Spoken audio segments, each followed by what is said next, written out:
Welcome back to What Arty Noobs with General Disturbance. This is the SU-130PM. It's a Tier 8 Soviet turreted tank destroyer. It's located on the north spawn of Serene Coast, and it's under the command of Jamie2006 of the SEAL clan. Alongside him is Ferris, also of SEAL, in the Scorpion. Time to roll out. Game on! Well, the SU-130PM is very much looked at as the Soviet version of the Scorpion. Wargaming brought out the Scorpion G first, and so they had to bring out something from the Soviet side, and they decided on this one. It's based on the SU-130PM, but instead it's got a 13cm main gun, which is capable of doing 520 Alpha 243mm pen with standard ammo, and with the premium rounds it will go through 320mm of armour. Now, it's got the third best Alpha at Tier 8. There are others who are capable of more damage, but this is the premium one that most people go for because, of course, it can be battle changing. You can see the M441 didn't get through because, of course, it hit at the wrong angle on the wrong spot. Okay, Wizzy 111 1FT should be able to get that guy.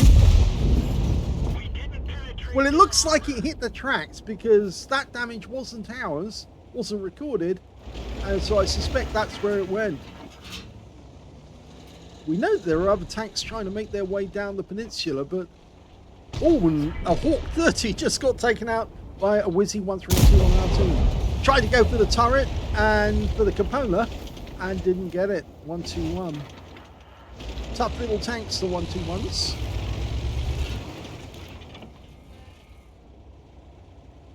Okay, now Wargaming liked this tank so much, just like with the Scorpion, they actually built a second version, otherwise known of course as the Forest Spirit, and so you can actually get two versions of the same vehicle. Okay, we've found one of the enemy Arty, an FB3805, they've also got a GWE900. At the moment we're covered from the enemy over there because of course they're not poking their heads up, they don't want to get them blown off. Now, it also has a reasonably high top speed, although at the moment it's struggling to actually get up this hill. They normally go 65 kilometers an hour, and the standard reload is actually 13.04 seconds per shot, and he's got a standard reload of 10.8. Okay. They don't have much in the way of armour. They're very light on the armour, and the T-49 in front of him probably thinks he can get an easy kill, but no, he actually has just derped us and he failed, and therefore he's now in a long reload because he's got the 152mm derp. He probably expected to get a nice kill, but he's now out the game because of course Jamie was able to get two shots in to the one shot tried by that T-49. Okay, nobody from the enemy. Oh, no, one of the enemy did poke up, and it's actually the MX-M4. Now, can we get a shot at this distance? We should be able to. In fact, he wiped him out with that round. It went right where he wanted it to go. Unfortunately, the enemy seems to have broken through on the peninsula, and they're now approaching our cap area. We've got a Sharpview 2-4 up there.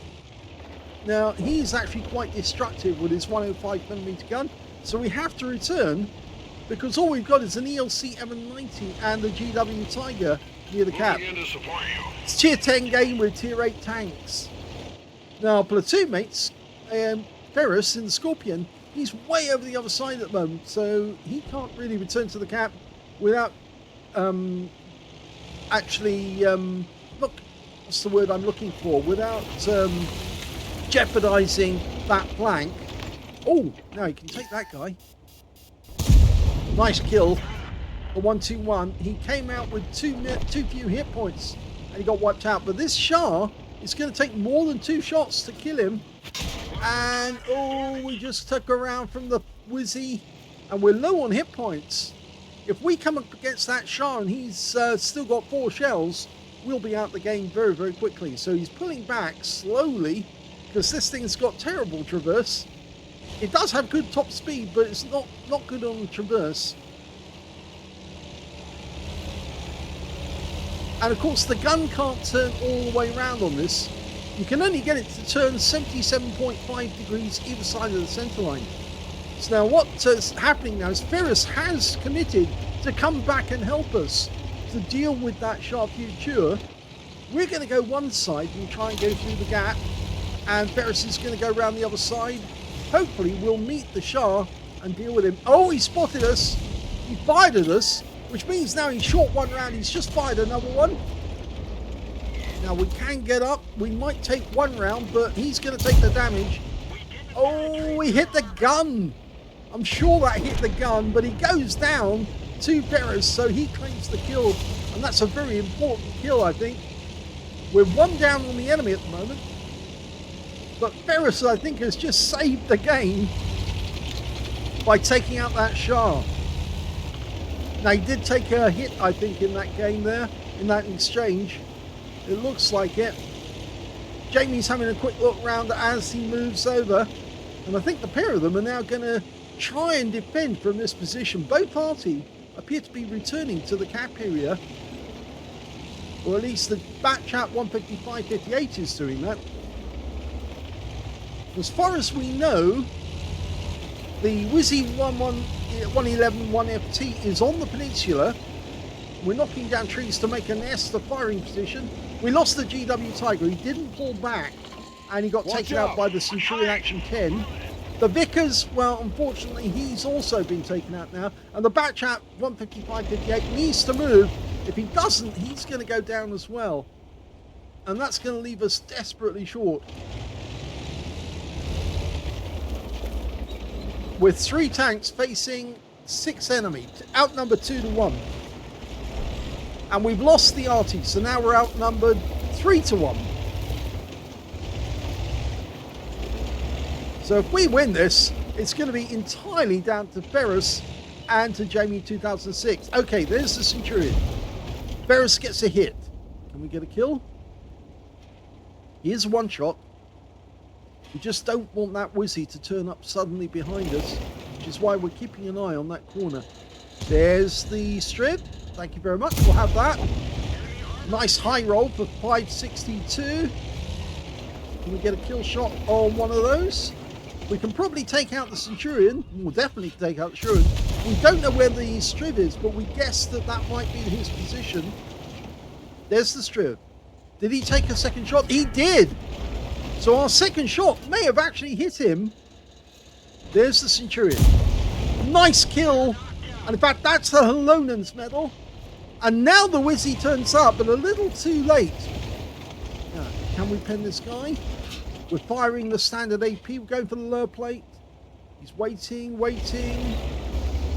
He wasn't bush, so he couldn't fire without being spotted. And Ferris needs to get into the bushes so he's safe. We've covered one flank. There's only 2 other Artys in the game, and they've also got a Ferdinand. Now, we haven't seen the Ferdinand, but... oh, there he is. There he is, just seeing the top of him come into view. He doesn't know that. And that's a good kill. Because now it's 2 versus 3. It was 3 versus 1. And now it's 2 versus 3. That's kind of equalised things. And there's the Wizzy coming in. Now, did we get spotted? No, we didn't. He doesn't know. There's one. And Ferris gets the kill. Wow, that changes things around. Unfortunately, Ferris just got wiped out by the FB3805 on the enemy team. And now it's 1 versus 2. So that's changed the figures all again in the enemy's favour. But the enemy's going to have to get either a penetrating shot, which they can with Arty, or they're going to have to get 2 shots onto him to wipe him out. 639 hit points. Well, an FB3805 can easily get that if he gets a pen. He's taking a risk actually going over the railway bridge. Not the preferred way of doing it, but he wants to spot those guys. He's going to the most recognised spot, but he's found the FB3805 backing up. And he gets him with 1 round. Good, that's him out of the game.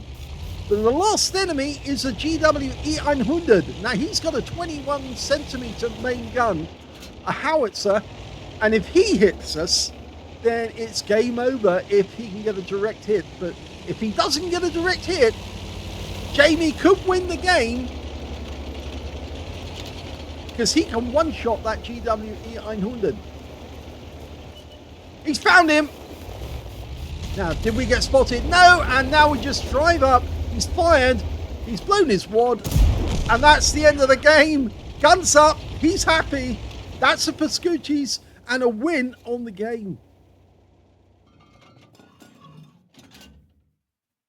Well, that was an excellent game by Jamie2006 of SEAL in the SU-130PM. He managed to get an ace tanker in the SU-130. It's not the first time he's had one. He's actually had them before. He also got a fire for effect for doing more damage than hit points for his own vehicle, a Halonen's medal for killing 2 enemy tanks or tank destroyers in a tank destroyer at least 2 tiers higher than your own vehicle. And of course, he got that when he took out the tier 10 vehicles in the game, because of course he's tier 8, and he took out the GW100, that's tier 10. I think the Centurion Action 10 is also tier 10, and the Wizzy 111 1FT, I think that's also tier 10 if I'm correct. So yes, he did get some tier 10 targets and wiped them out in that game.